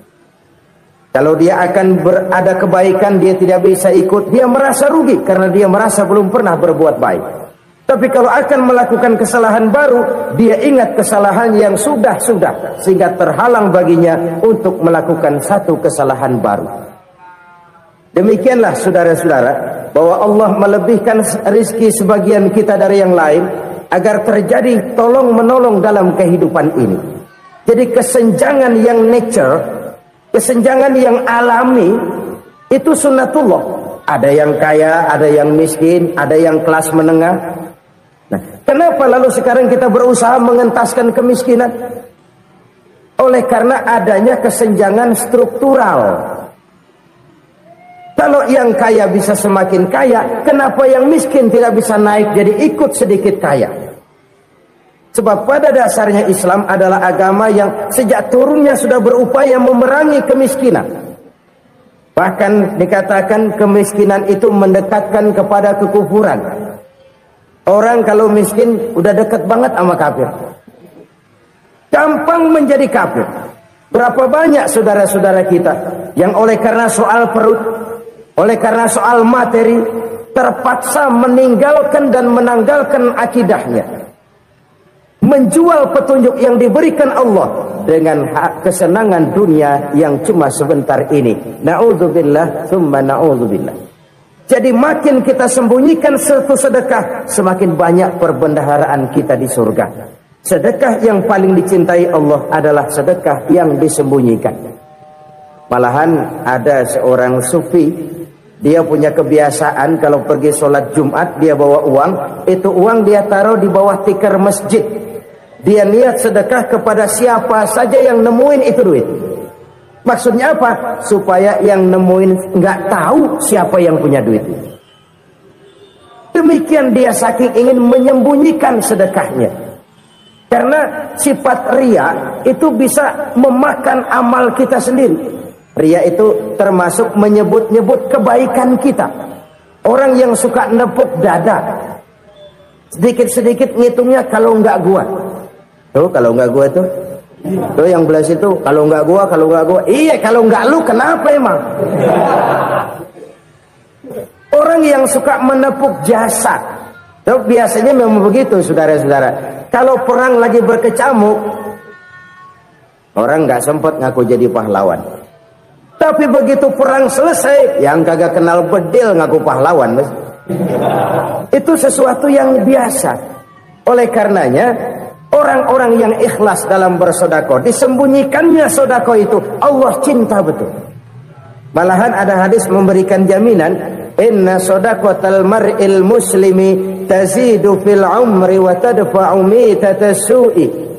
Sesungguhnya sedekahnya seorang mukmin tazidu fil umri, bisa menambah umur panjang, wa tadfa'u mitatas su'i, dan menyelamatkan manusia dari mati secara su'ul khatimah. Jadi siapa yang kepengen panjang umur, banyaklah sedekah. Yang bosan hidup, pelit terus. Sedekah menambah panjang umur dan menyelamatkan manusia dari mati secara su'ul khatimah.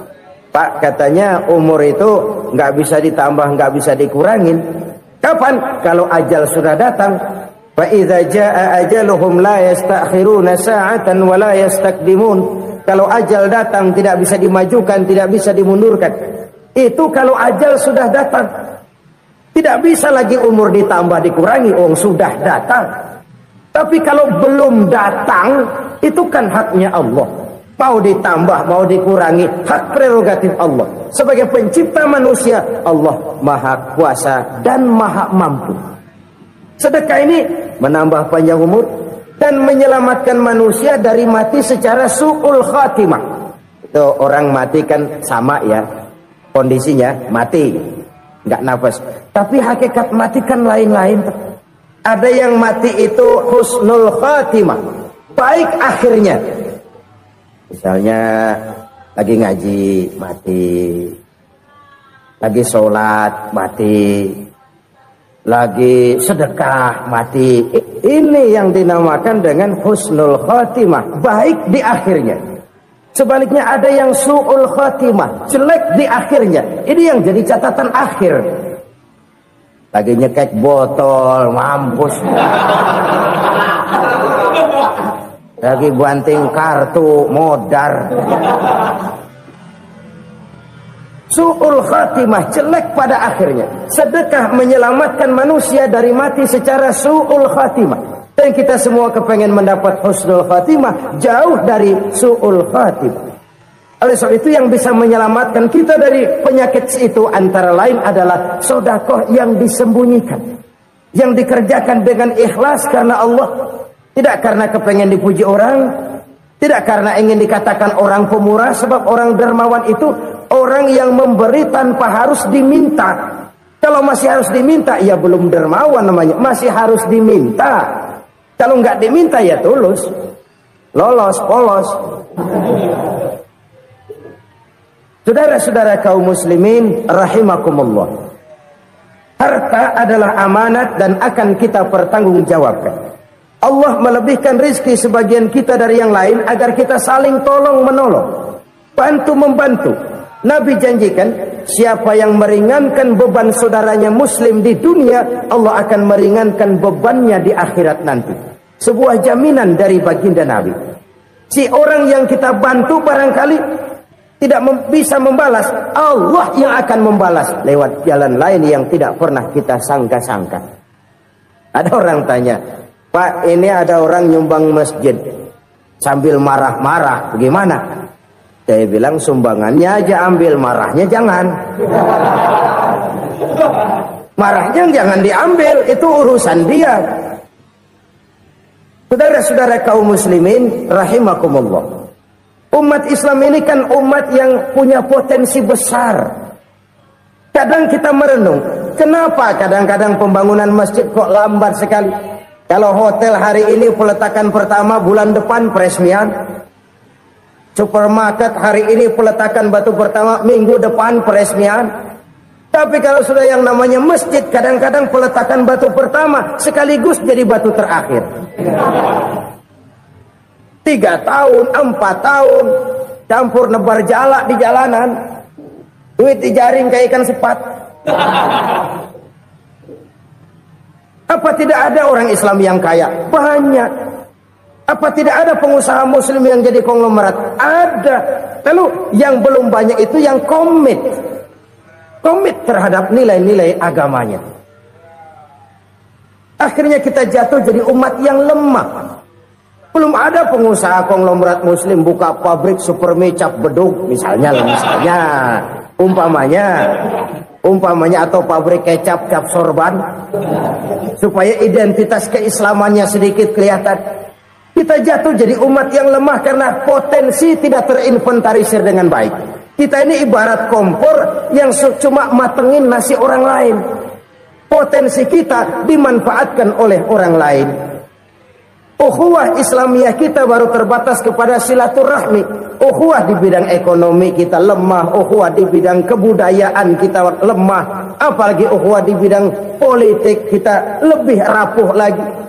Padahal ukhuwah itu adalah totalitas kehidupan manusia, menyangkut ipolek sosbud, memerlukan nilai-nilai ukhuwah. Jadi oleh karena itu mari kita menyadari di dalam harta kita, walaupun kita yang cari, pergi pagi, pulang sore, peras keringat, banting tulang, di sana ada harta anak yatim. Di sana ada hak masjid. Di sana ada hak pesantren. Di sana ada hak jihad. Berbahagialah seseorang apabila dia oleh Allah dijadikan keran. Keran itu menyimpan air, tapi tidak untuk dirinya, tapi disalurkannya kepada mereka yang memang memerlukannya. Saudara-saudara kaum muslimin rahimakumullah, ini yang pertama. Jadi perbendaharaan surga adalah menyembunyikan sedekah. Orang lain nggak tahu, kita pun nggak pernah ngitung-ngitung. Kita anggap lewat begitu saja, padahal itu deposit akhirat. Satu. Yang kedua, perbendaharaan surga itu apa? wa kitmanul musibah, menyembunyikan kesulitan.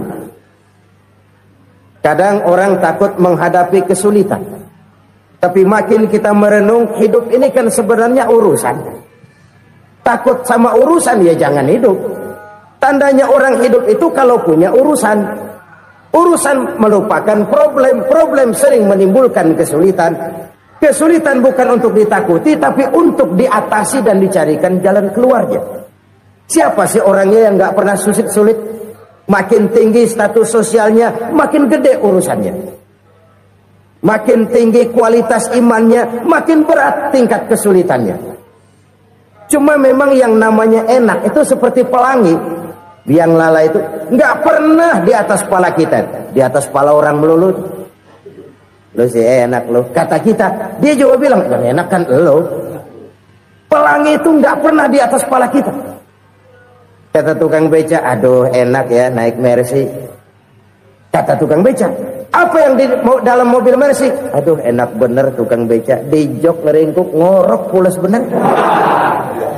Saya kamar pakai AC, sejuk, tempat tidur sutra, empuk, alga, spring bed, kulak kulik nggak bisa pules kalau belum minum Valium, belum tidur. Enak bener tukang beca, di jok ngorok nggak tahu wetan kulon. Si tukang beca bilang yang di Mercy enak, yang di Mercy bilang tukang beca enak. Inilah enak. Nggak pernah di atas kepala kita, di atas kepala orang lain melulu enak itu. Nah, saudara-saudara, yang merupakan perbendaharaan surga itu orang yang bisa menyembunyikan kesulitan, baik pribadi ataupun rumah tangga. Nih terutama rumah tangga yang jadi soalnya. Kadang-kadang kita ini kalau senang, sebaliknya kalau senang kita diam, kalem aja, cuek. Banyak banget duit kita bawaan, diam aja udah. Malah ketemu orang takut. Tapi begitu susah, sekampung tahu. Padahal Nabi mengajarkan perbendaharaan surga itu menyembunyikan musibah, menyembunyikan kesulitan. Kalau enak, cerita sama orang-orang. Kalau nggak enak, rasain sendiri, tekan sendiri, atasin sendiri. Kita kan sebaliknya. Tenang kita diam, asal lagi susah, paling tidak kita nyari teman buat cerita kesusahan. Siapa orangnya yang nggak pernah susah? Cuma soalnya bagaimana kita mengatasi kesusahan itu sendiri. Begitu juga misalnya kalau orang sudah berumah tangga, itu orang tuanya harus menjadi tempat dia cerita yang enak-enak saja. Yang nggak enak rasain berdua, selesaikan berdua, atasin berdua. Jangan dibalik. Asal senang diam, giliran susah saja. Maknya laporan. Terbalik. Bisa menjaga security informasi. Maka nama bayam keluar diam, malah seluitan. Enak amat lo makan daging ayam. Security informasi. Saudara-saudara kaum muslimin rahimakumullah. Ujian yang terberat itu yang pernah diberikan kepada para nabi, para rasul, para aulia, para ulama. Makin tinggi keimanan, makin berat bentuk kesulitan. Ayo saya kemukakan satu contoh saja. Ada seorang nabi yang kaya, nabi kaya, namanya Nabi Ayub. Iblis kalau orang begini kan keki. Ibadahnya rajin, kaya. Yang kayak begini susah digodain. Kalau ibadahnya rajin, miskin, kali bisa disogok. Jadi imannya mantap, ibadahnya rajin, kaya, nabi lagi. Oh, tapi namanya iblis nggak kurang akal. Laporan, Tuhan, kenapa Les? Ya ini bahasa saya, bahasa Qurannya sih nggak gitu. Itu hambamu yang namanya Ayub, dia rajin ibadah cuma karena dikasih kaya aja. Coba kasih miskin dia, berhenti dia sembahyang. Ah, kamu bisa aja. Saya tahu Ayub itu hambaku yang ikhlas. Saya buktiin Tuhan, silahkan. Dibuktiinlah, iblis turun ke alamin. Yang mula-mula dia lakukan, dia rusak sawah ladang Nabi Ayub. Dia binasakan binatang ternak Nabi Ayub. Sehingga dalam waktu singkat jatuhlah Nabi Ayub dari orang paling kaya jadi orang paling miskin. Beliau masih ibadah di mihrab dalam masjid. Datang iblis. Saudara Ayub, ya. Lagi ngapain? Ibadah. Nyembah Allah, nyembah Allah. Oh, percuma. Kenapa? Tuhan yang ente sembah nih, dia udah bikin miskin ente. Sawah ladang ente hancur lebur, binatang ternak binasa. Sekarang ente jadi orang paling miskin. Ngapain nyembah Tuhan kayak begitu? Tekor.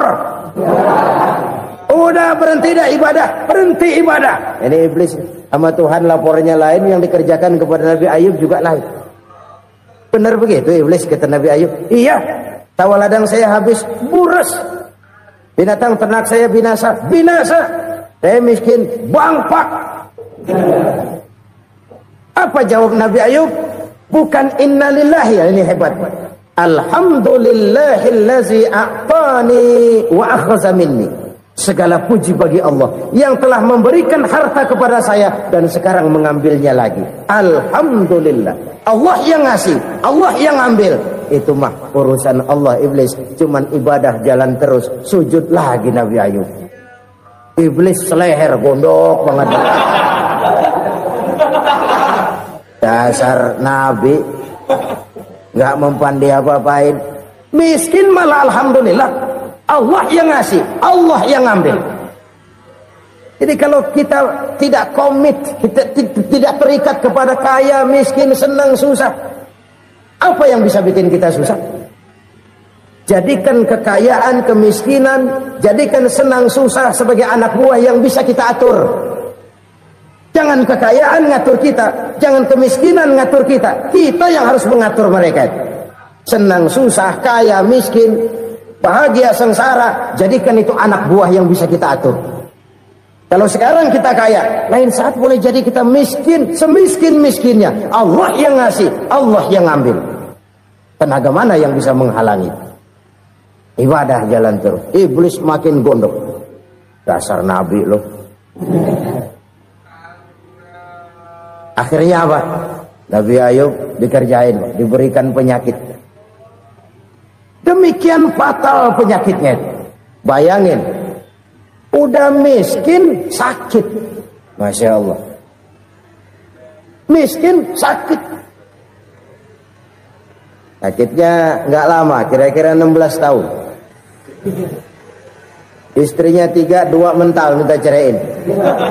Ngerawatin laki bengek begini. Senang belum tentu, susah udah pasti nih. Cerai aja, cerai dah. Cerai. Tinggal satu Siti Rahmah yang setia menemani beliau. Sesetia-setianya hati perempuan. Satu saat Siti Rahmah bilang, "Bang, iya, abang kan Nabi bang. Lalu namanya Nabi kan doanya jarang meleset bang. Maksud kamu minta kenapa sih sama Tuhan biar abang sembuh baik dah bang?" Siti Rahmah, iya. Saya sakit berapa tahun sih dah? 16 tahun bang. Sebelum ini saya sehat berapa tahun? Ya kira-kira 60 tahun bang. Nah coba ente banding-bandingin Rahmah. Saya dikasih sehat 60 tahun. Dikasih sakit 16 tahun. Sudah nggak sabar mau doa kepada Allah minta sembuh. Saya malu kepada Allah. Diuji dengan yang luar biasa seperti ini, tidak mengganggu stabilitas kehambaannya. Dia tetap menghamba kepada Allah Subhanahu wa ta'ala. Saudara-saudara kaum muslimin rahimakumullah. Kunci menghadapi kesulitan itu apa? Allah jelaskan dalam satu ayat, wa basyiris sabirin alladzina iza asabathum musibah qalu inna lillahi wa inna ilaihi raji'un. Gembirakan orang-orang yang sabar. Siapa mereka itu? Yang apabila mendapat musibah mereka kembali kepada keyakinan dasar. Segalanya dari Allah dan segalanya akan kembali kepada Allah. Ini konsepsi dasar dari sikap muslim dalam menghadapi berbagai kesulitan. Segalanya dari Allah, segalanya akan kembali kepada Allah. Kalau ini sudah kondisi dasarnya, maka kita akan lapang menghadapi kenyataan bagaimanapun pahitnya. Apakah itu namanya miskin, apakah itu namanya sakit, bahkan maut sekalipun. Maut sekalipun. Segalanya dari Allah, segalanya akan kembali kepada Allah. Ini sikap hidup, bukan sekedar ucapan. Kita kadang-kadang menjadikannya sebagai ucapan.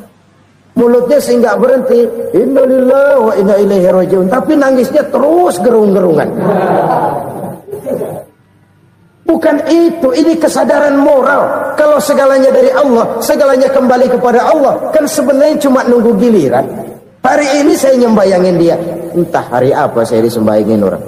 Hari ini saya antar dia ke kubur, entah hari apa orang nganterin saya ke kubur. Hari ini saya tahlilkan dia, entah nanti kapan orang tahlilkan saya. Segalanya dari Allah, segalanya akan kembali juga kepada Allah. Oleh sebab itu saudara-saudara, kesulitan bukan untuk ditakuti. Kesulitan justru untuk diatasi, dicarikan jalan keluarnya. Dan tidak ada orang yang tidak pernah mendapat kesulitan. Tidak ada. Semakin tinggi status sosial, semakin tinggi kualitas keimanan, semakin besar juga tingkat kesulitan. Hanya saja bagaimana cara kita mengatasinya. Dan Al-Quran menyatakan, inna ma'al usri yusra. Di balik kesulitan itu pasti ada kemudahan. Roda itu berputar. Karena itu Rasulullah Sallallahu Alaihi Wasallam mengingatkan kepada kita, ta'arraf ilallahi firraha ya'rifka fisyiddah. Ingatlah kepada Allah di waktu kamu senang, supaya Allah ingat kepada kamu di waktu kamu susah. Kalau waktu senang kita ingat kepada Allah, kita susah, Allah tidak akan meninggalkan kita. Tapi kalau waktu senang kita jauh dari Allah, sujud tidak sempat, dengan masjid jauh, ketika senang kita lupakan Allah. Nanti begitu kita susah, Allah lupakan kita. Dan itu menyakitkan. Oleh karena itu orang-orang tua kita dulu bilang, kalau lagi sehat ingat-ingat lu bakal sakit nanti. Kalau lagi kaya ingat-ingat satu saat kita bakal jatuh miskin.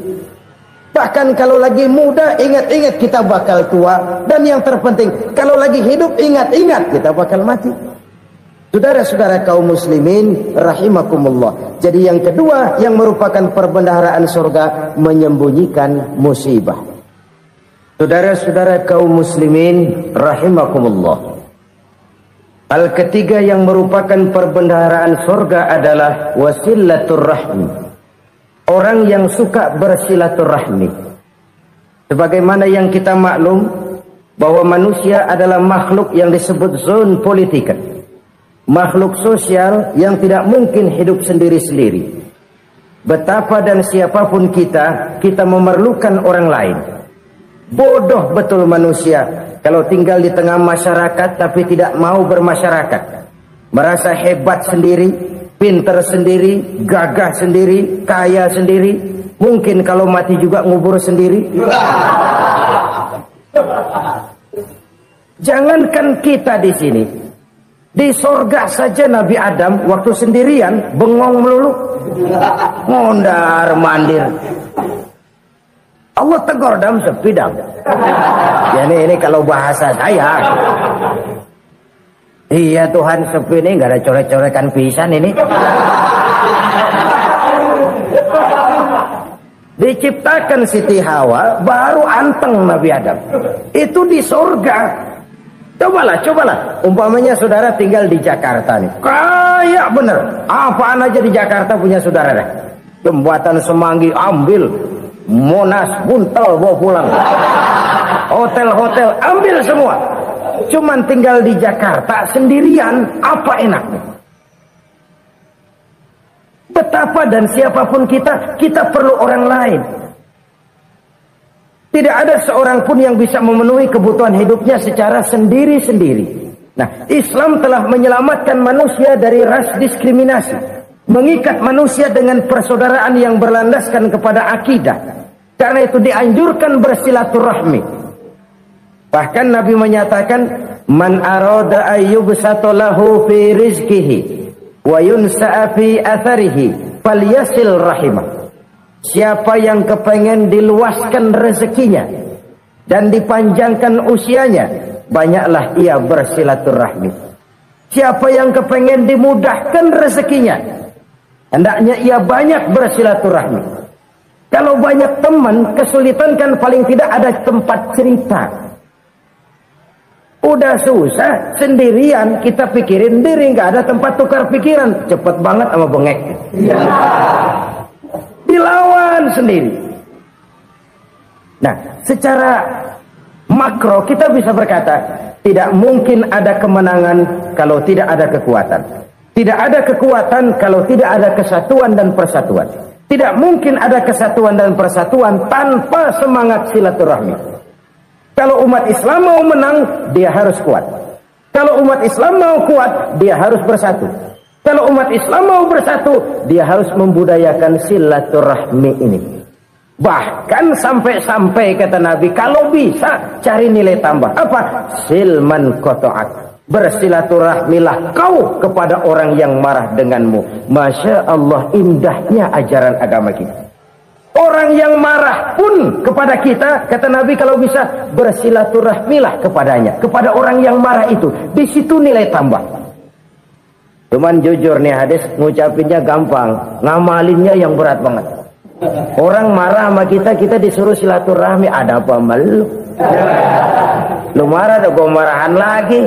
Tunggu pikirin. Saudara-saudara kaum muslimin rahimakumullah. Tapi ini yang diajarkan, bahkan ini yang dicontohkan oleh baginda Rasul. Bagaimana begitu mudah, misalnya satu saat Abu Jahal ini ngatur strategi bagaimana bikin Muhammad celaka.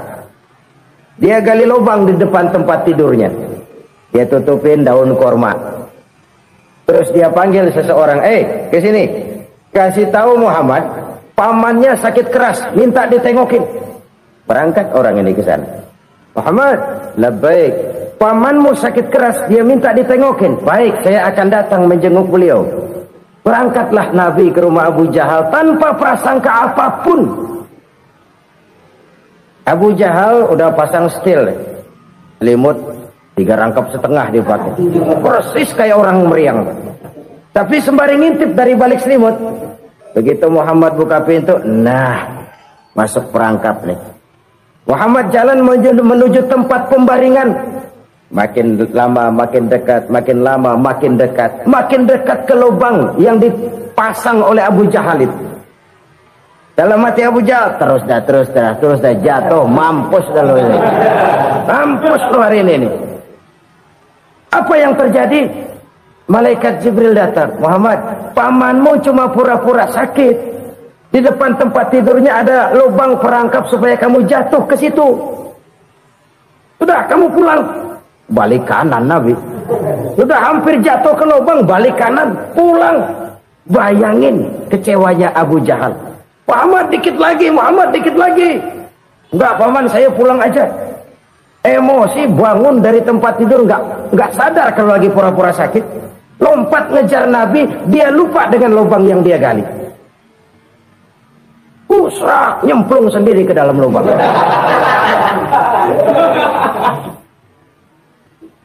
Nabi terus berlalu. Ini terjadi keanehan. Jatuh ke lubang yang dia gali itu sebenarnya nggak terlalu dalam ya, antara 3-4 meteran lah.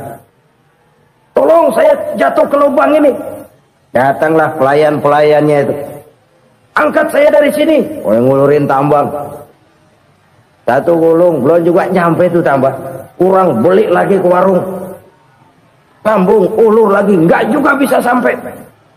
Wah, ini kerjaan Muhammad ini.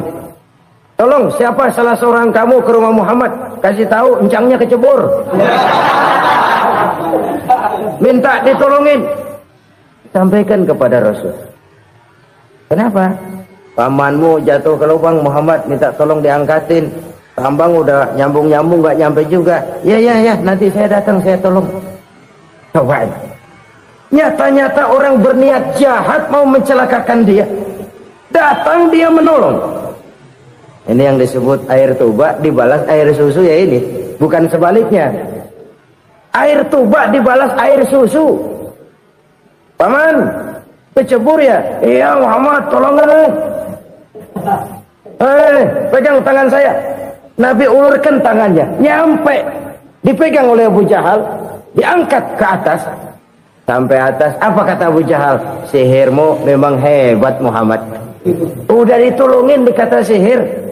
Yang enak kita kemplang kan itu orang begitu. Urusan apa? Tapi inilah akhlak.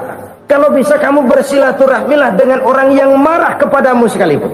Orang marah kita tetap baik. So, kalau kita berbuat baik sama orang yang memang baik, rasanya sih biasa-biasa aja. Orang baik kita baik lagi, ya draw aja, belum ada nilai tambah di situ. Baru ada nilai tambah kalau kita bisa berbuat baik kepada orang yang nyakitin kita. Itu namanya kita setingkat di atas dia. Dia sakitin kita, kita berbuat baik sama dia. Dia pelit sama kita, kita baik sama dia. Dia marahin kita, kita deketin dia. Di situ kita punya nilai tambah.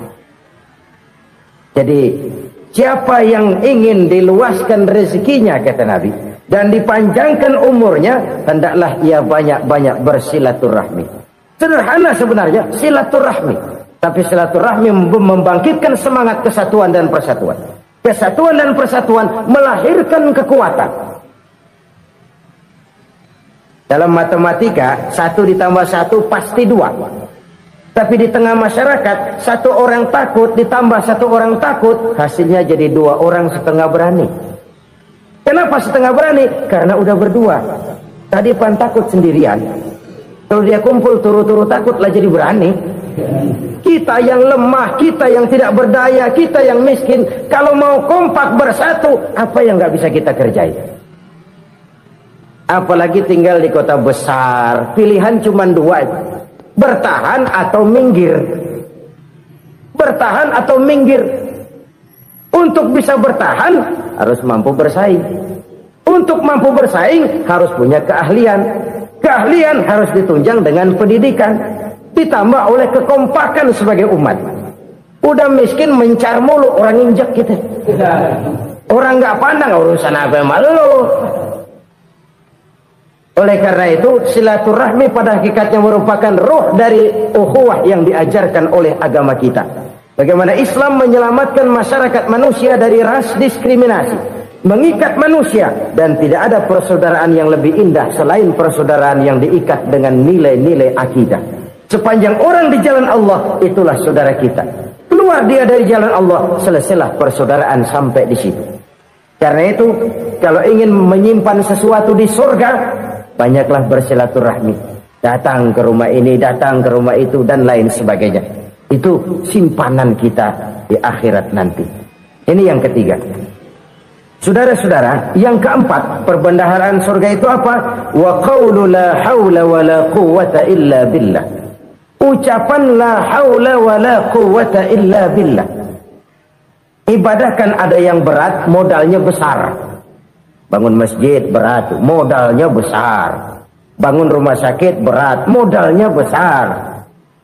Ada ibadah yang berat tapi modalnya ringan. Misalnya puasa. Puasa itu berat, mengendalikan nafsu. Kalau sekedar nggak makan nggak minum sih enteng, mengendalikan nafsu. Itu jihad terbesar, tapi kan modalnya ringan, cuma niat saja. Ini ibadah berat, modalnya ringan. Ada ibadah yang ringan, modalnya juga enteng. Seperti termasuk ucapan la haula wa la quwwata illa billah. Tanpa sadar, la haula wa la quwwata illa billah. Nyelengin tuh di surga. Nyelengin, kita nggak terasa. Nyelengin simpenan akhirat. La haula wa la quwwata illa billah. Nyimpan lagi. Kaget, la haula wa la quwwata illa billah, nyimpan lagi, banyak simpanan. Walaupun sebenarnya yang dimaksud di sini adalah kesadaran batin bahwa tidak ada daya dan kekuatan kecuali Allah. Itu intinya. Kita memulai pekerjaan disunahkan baca bismillah, kan begitu. Apa itu? Kesadaran moral. Bahwa ini saya bisa kerjakan. Saya kerjakan ini dengan menyebut nama Allah. Kenapa? Kalau Allah tidak memberikan daya dan kekuatan, mana mampu saya kerjakan ini. Maka saya kerjakan ini dengan menyebut nama Allah. Bismillah. Kesadaran moral. Manusia hanya wajib berusaha, tapi nggak pernah wajib berhasil. Banyak hal-hal yang kalau kita renungkan secara rasio nggak mungkin. Tapi jadi kenyataan. La haula wa la quwwata illa billah. Tidak ada daya dan kekuatan kecuali bagi Allah semata-mata. Kesadaran moral akan kelemahan dan keterbatasan makhluk bernama manusia. Kadang kita kagum dengan otak, tapi kita sering lupa sama yang bikin otak. Padahal bagaimanapun hebatnya otak, yang bikin otak pasti lebih hebat dari otak. Nggak percaya, silahkan otak-otakan. Inilah kecenderungan. Kita kagum dengan pesawat-pesawat mutakhir, bukan main, besi gede banget terbang itu. Alangkah hebatnya. Lalu apa yang bikin otak tidak lebih hebat dari itu semua? Kita puji laut, apa yang bikin laut tidak lebih hebat dari laut itu? La haula wa la quwata illa billah. Tidak ada daya dan kekuatan kecuali Allah. Apa yang bisa kita lakukan kalau tidak karena daya dan kemampuan yang diberikan oleh Allah kepada kita? Lahirlah sikap tawadu, rendah hati, tidak melonjak menjadi angkuh dan sombong, sadar akan kelemahan dan keterbatasan diri sebagai makhluk yang diciptakan oleh Allah Subhanahu wa taala. Jadi satu sisi ini ucapan yang berpahala, la haula, jadi wiridan. Pada sisi lain ini kesadaran moral, sikap mental, kesadaran batin bahwa yang punya daya dan kekuatan itu cuma Allah. Kita nggak pantas untuk sombong, sebab sombong itu pakaiannya Allah. Kita nggak sedang pakai pakaian Allah, kegedean. Dan makin kita renungi, makin terbentur. Apa sih yang bisa kita sombongin? Kita mau sombong apa? Kaya? Pintar? Itu kan semua relatif. Di atas langit masih ada langit lagi. Jadi oleh karenanya, marilah kita menyadari. Manusia hanya wajib berusaha, tapi tidak pernah wajib berhasil. Yang berusaha saja tidak wajib berhasil, apalagi yang tidak berusaha. Islam bukan agama orang pemalas yang selesai sholat lalu endelohom, nggelenggem ayem-ayem. Tapi Islam bukan agama orang sombong yang setelah berusaha lalu tidak memerlukan Allah. Kita bisa saja bikin proyeksi, tahun sekian kita bakal panen besar menurut perhitungan otak. Tapi ada kejadian lain. Apa? Tikus ngambek. Habis itu dimakanin tikus, panen gagal. Proyeksi rasional gagal oleh tikus-tikus yang ngambek itu. Bisa saja terjadi. Tahun depan kita panen besar, urung. Kenapa? Musim panas panjang. Dan sekarang ini koran-koran bikin berita musim mengalami penyelewengan. Bukan cuma manusia yang nyeleweng sekarang. Musim pakai nyeleweng. Mestinya kan musim hujan udah selesai, masih hujan-hujan juga. Musim. Nah sekarang kita boleh bikin proyeksi, kita bakal panen besar. Tahu-tahu musim panas panjang, sawah retak, air kering. Cari teknokrat yang paling botak, suruh pendekin tuh musim panas. La haula wa la quwata illa billah. Inilah kesadaran moral. Saudara, saya teringat satu saat ada seorang konglomerat. Umurnya ya kira-kira 70-an. Satu saat dia ditanya oleh wartawan, "Pak, umur Bapak berapa sih?" "Ya paling 10 tahun." 10 tahun? 10 tahun? Anak Bapak berapa orang? Satu saja? Satu. Harta Bapak berapa? Ya paling-paling bangsa 7 juta kali. 7 juta? Iya. Pak, kenapa Bapak bohongi saya? Bapak punya buku biografi. Koran-koran, majalah-majalah banyak memuat cerita riwayat hidup Bapak. Saya tahu umur Bapak 70. Kenapa bilang cuma 7 tahun? Saya tahu anak Bapak 8. Kenapa cuma bilang 1? Saya tahu harta Bapak miliaran, mungkin triliunan. Pabrik di mana-mana, bank di mana-mana. Kenapa bilang uang Bapak cuma 7 juta? Nah, kata si konglomerat tadi, kamu benar nak, kamu benar. Umur saya kalau jumlahnya memang 70 nak. Cuman ingat-ingat saya, baru 7 tahun terakhir ini saya sujud. Baru 7 tahun terakhir ini saya berusaha dekat dengan Allah. Saya laksanakan perintahnya, saya jauhi larangannya. 7 tahun inilah rasanya yang ada nilainya di hadapan Allah. Yang 63 tahun matong, kelabu, kelem umur gue. Habis untuk maksiat, untuk munkarat. Maka ketika ditanya tadi, umur saya 7 tahun itu. Oh begitu Pak. Oh iya. Lalu anak Pak. Anak Bapak kan 8. Kenapa bilang cuma 1? Nah, kalau jumlah hitungannya memang anak saya 8. Tapi dari 8 orang ini rasanya cuma 1 nih yang bakal jadi buah hati, belahan jantung, pelanjut cerita, penerus sejarah, bakal jadi anak soleh yang akan mendoakan saya.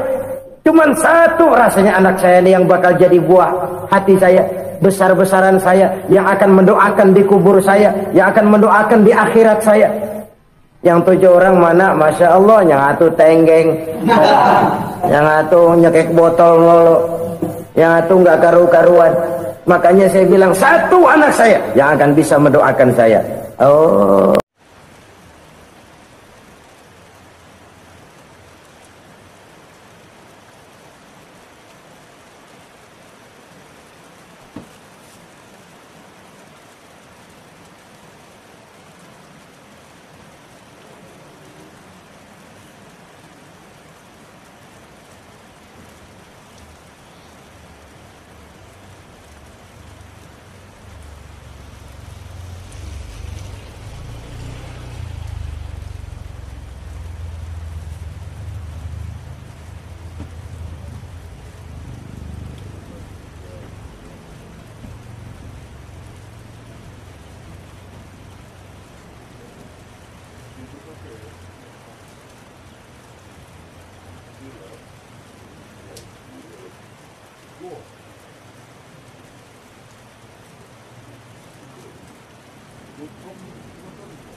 Yan ya guys.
Tapi guys ada ayamnya.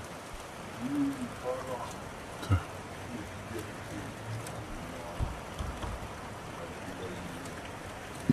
Kedinginan deh.